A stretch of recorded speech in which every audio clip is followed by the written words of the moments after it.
우리의 구원은 죄로부터 용서함을 받는 것입니다. 동시에 우리의 구원은 하늘의 영원한 통치도 포함되어져 있습니다. 이것을 온전한 구원이라고 합니다. 즉 구원의 완성이라고 하는 것은 궁극적으로 보자면 내가 천국 가는 것이 아니라 주님의 재림이 구원의 완성인 거예요. 그러니까 구원의 완성이라고 한다면 구원의 사람들은 우리에게 지금도 좋지만 더 좋은 것이 있다라는 것을 우리는 믿음 가운데서 알게 되어진 거죠. 이것의 원리는 무엇이냐? 하나님께서 이 땅에 성막이라는 성소라는 너무나 좋은 우리의 죄가 속해지는 자리를 주셨지만 그보다 더 좋은 것, 하늘에 있는 성소를 하나님이 허락해 놓으신 거예요. 그것을 예수 그리스도가 우리에게 보여주신 것입니다. 이 하늘의 성소에 들어가도록 예수님은 자신을 드리는 피의 제물로 우리에게 다가와 주신 것입니다. 그래서 예수 그리스도가 우리에게 하늘의 성소를 소개할 때 두 가지 키워드를 사용하시는데 그게 뭐냐면 첫 번째는 단번에라는 겁니다. 자신을 단번에 하나님께 드림으로 이제 자기를 단번에 제물로 드려 죄를 없이 하시려고. 그전에는 계속해서 반복해서 드렸어요. 왜? 불완전하니까. 근데 단번이라는 것은 최종적으로 완전히 이루어졌다라는 것을 말하는 것입니다. 동시에 예수님의 또 하나의 오늘 말씀의 하늘 성소를 향한 초청의 키워드는 단번일 뿐만이 아니라 세상 끝이라는 단어, 즉 이 모든 것이 완성되어졌다라는 것을 말씀해 주고 있습니다. 그래서 단번의 제물로 자신을 드려서 세상 끝에 나타나셨느니라 라는 모든 것의 최종적인 완성을 그동안 사람들이 그렇게 기다렸던 것의 궁극적인 결론이 예수님을 통하여 우리에게 일어나게 되었다라는 겁니다. 여기 조금만 더 마음을 나누고자 합니다. 예수님께서 단번에 그렇게 들이셔야 했던 이유는 뭐냐면 황소의 피, 염소의 피로는 안 되기 때문에, 즉 다른 것의 어떤 피로는 할 수 없다라는 사실, 다른 어떤 것의 피로는 이룰 수 없는 자신의 피로 이루어야 된다라는 것을 예수님은 아셨고, 동시에 예전에는 피를 드리면 그건 내 죄를 담당한 거예요. 근데 예수님의 단번은 모든 사람의 죄를 담당하신 겁니다. 이것이 단번에 우리에게 주는 의미예요. 여러분, 우리가 세상 끝을 알고 있고 단번에 나를 위해 드리신 예수님을 통하여 우리의 구원이 이루어지고 있음을 알고 있다면 그 예수님의 모습이 우리 안에 그대로 이루어질 줄로 믿습니다. 그 예수님의 모습이 우리 안에 그대로 이루어지는 거죠. 어떻게 이루어집니까? 많은 사람을 사랑하는 거예요. 여러분, 내가 사랑하는 사람만 사랑하면 그건 믿음이 아닙니다. 많은 사람을 사랑하는 거예요. 즉 우리의 신앙의 속성 안에 우리가 만약에 예수님을 따라간다면 내 사랑의 넓이는 확장되고 있어야 돼요. 내 사랑의 크기가 넓어지고 있어야 돼요. 여전히 똑같은 사람 붙잡고 씨름하고 똑같은 사람 붙잡고 넘어진다면 내 믿음이 안 자란 겁니다. 내 믿음이 똑같은 거예요. 근데 내 안에 사랑이 확장되고 있다면 이제 이런 사람은 거뜬합니다. 이런 사람은 전혀 문제되지 않습니다. 이런 모습은 나한테 아무것도 방해되지 않습니다. 뭐예요? 지금 내가 예수님을 따라가고 있는 거예요. 단번에 들이신 많은 사람을. 예전에는 이런 생각이 들었어요. 저 사람 왜 신앙생활 저 모양으로 하나? 이런 마음이 들었어요. 근데 예수님을 따라가면 이제는 내가 뭘 드려야 되지? 자기를 드리기 시작합니다. 이게 단번이에요. 이젠 다른 사람의 피를 요구하지 않아요. 이젠 내가 무엇을 드려야 하지? 내가 어떻게 하나님을 기쁘게 해드릴 수 있을까? 이 마음이 많아지는 거예요. 예. 여러분 어떠십니까? 자신을 볼 때 내 사랑이 확장되고 있는 것 같으십니까? 아니면 계속해서 1년 전이나 2년 전이나 3년 전이나 그냥 그 자리에서 똑같이 머물고 똑같이 씨름하고 있는 것 같습니까? 우리의 믿음이 드러나는 거죠. 여전히 누군가를 향해서 저 사람 왜 저런 모양으로, 왜 저렇게 말하지, 왜 저렇게 행동하지, 그게 보이십니까? 아니면 내가 나를 드려야 할 자리가 많아 보이십니까? 그래서 세상 끝 앞에서 우리는 한 가지 질문을 던질 수밖에 없어요. 정말 내가 죽기 전에 살고 싶은 인생은 무엇인가? 이 세상 것이 중요한 것은 누군가는 그 전에 이미 죽었어요. 개인적 종말이죠. 죽었어요. 그럼에도 불구하고 주님의 재림이 있으면요, 죽은 자도 부활하고 산 자도 부활합니다. 주님의 재림 때는 죽은 자도 부활하고 산 자도 부활해요.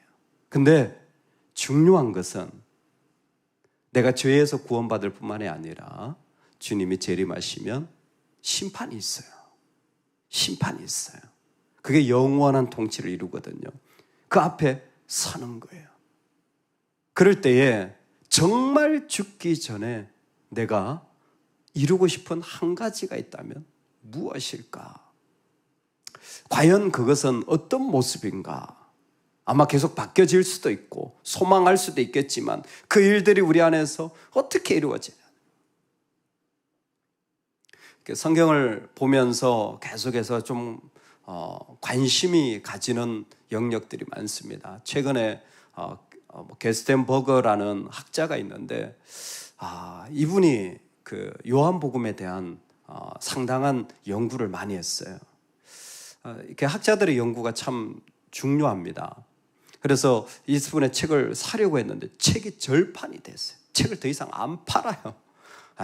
안 팔아요. 우리나라에 번역했는데 찾아볼 수도 없고 뭐 안 판 지 벌써 오래됐고 미국에 책을 주문하려고 미국에도 안 팔아요. 미국에도 안 팔아요. 책 자체가 없어졌어요. 이런 경우가 제일 안타까워요. 그래서 미국에 있는 영어로 된 책을 한국에서 검색을 해봤어요. 와, 우리나라 대단한 나라예요. 미국에도 없는 책이 우리나라에 있어요. 그리고 우리나라가 얼마나 좋은 나라냐면 미국에서 주문하면 12만 원짜리를 우리나라에서 주문하니까 똑같은 책을 4만 원에 파는 거예요. 중고로. 할렐루야. 우리나라 진짜 대단한 나라예요. 12만 원짜리를 미국에서 사면 12만 원짜리를 번역을 해가지고 우리나라 팔잖아요. 여러분 얼마를 팔아야 되겠어요? 12만 원짜리를 번역까지 해가지고 인지세까지 해가지고 출판을 하려면 최소한 남기려면 한 15만 원 받아야 되지 않겠어요?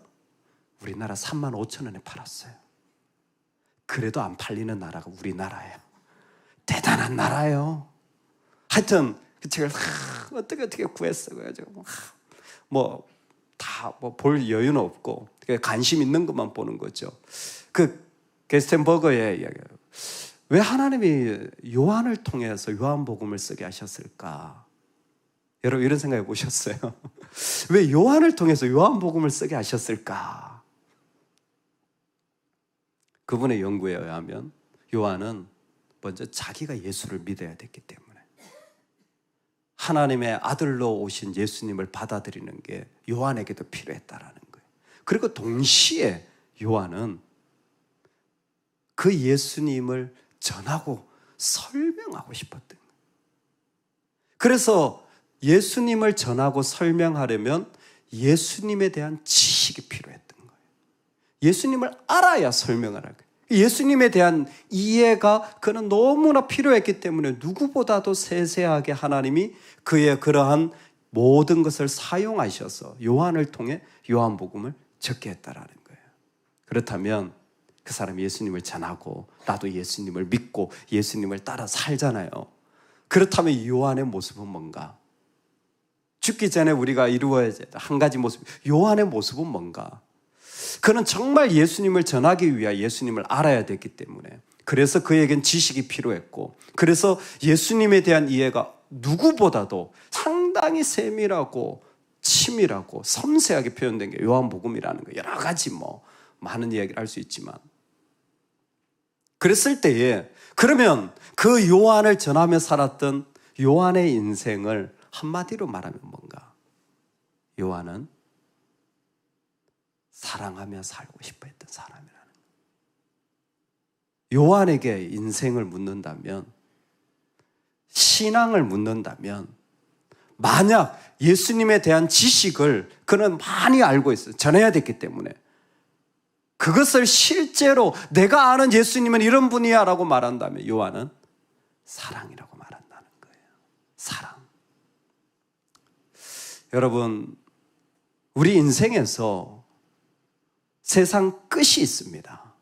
그리고 그 끝은 한 번 죽는 것은 사람에게 정한 것이요, 그 이후에는 심판이 있다고 했습니다. 죄로부터 용서와 심판은 구원의 패키지입니다. 하나만 있는 게 아니라 같이 있어요. 그런데 이 심판 앞에 섰을 때, 세상 끝에 섰을 때 분명히 우리에게도 정해진 죽음의 자리가 있는데, 내가 알고 있는 예수님, 내가 믿고 있는 예수님, 그 예수님 앞에서 내 인생을 한 줄로 누군가 요약해서, 우리 아빠의 인생은 한 줄로 이거였습니다. 우리 엄마의 인생은 한 줄로 이거였습니다. 이 성도의 인생은 한 줄로 이거였습니다. 여러분, 어떻게 되어질까요? 요한은 사랑이래요. 많은 설명이 가능할 겁니다. 아마 이렇게 하면서 이런 모습으로 설명되어질 수 있을 거예요. 여러분들은 어떤 모습이길 원하십니까? 그 죽음 앞에서, 그 끝 앞에서 어떤 모습이 되어지길 원하십니까? 죄의 완전한 해결과 영원한 심판 앞에서 우리의 죽음은 조금 더 심각해질 필요가 있는 것 같습니다. 히브리서 13장을 보면 하나님이 심판하리라. 한 번 더, 사실 그 앞에 10장에도 하나님이 심판하시리라. 그래서 성도들에게 구체적으로 얘기해요. 얼마나 구체적인지 몰라요. 음행하지 말라. 결혼한 자들아, 너희 침소를 더럽히지 마라. 너희 침대에 다른 남자, 다른 여자 데려오지 말라는 거예요. 어떻게 이렇게 구체적으로까지. 돈을 사랑하지 말고 있는 바를 족한 줄로 여기라. 할렐루야. 왜 아멘 안 하세요? 할렐루야. 뭐 그렇게 날마다 돈은 부족하고, 뭐 그렇게 날마다 내 애정은 부족하고, 살아가면서 끊임없는 삶의 어려움들이 반복하는, 하나님이 심판하시리라. 형제 사랑하기를 계속하라. 손님 대접하기를 잊지 마라.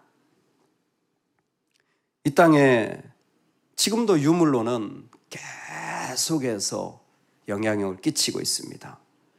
무슨 하나님이 돈이 최고지, 무슨 하나님이 집이 있어야 하나님 믿지, 무슨 하나님이 내 문제가 해결돼야 하나님이지, 내 자식이 잘 돼야 하나님이지, 내 건강이 돼야 하나님이지. 유물론.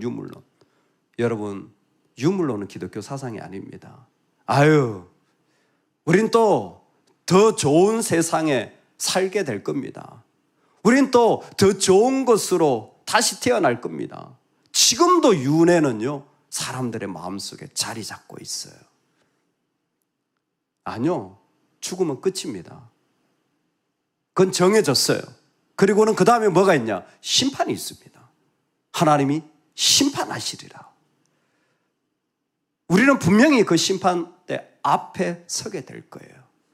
그럴 때에 그 죽음 앞에서, 그 정해진 자리 앞에서 주님은 자신을 단번에 들여 우리를 정말 많은 사람의 죄 가운데 그 피로 우리를 구원해 주신 그 자리에서 예수 그리스도의 모습이 이루어진 채로 그 안에 세워진 하나님의 백성이 되기를 주의 이름으로 축원합니다.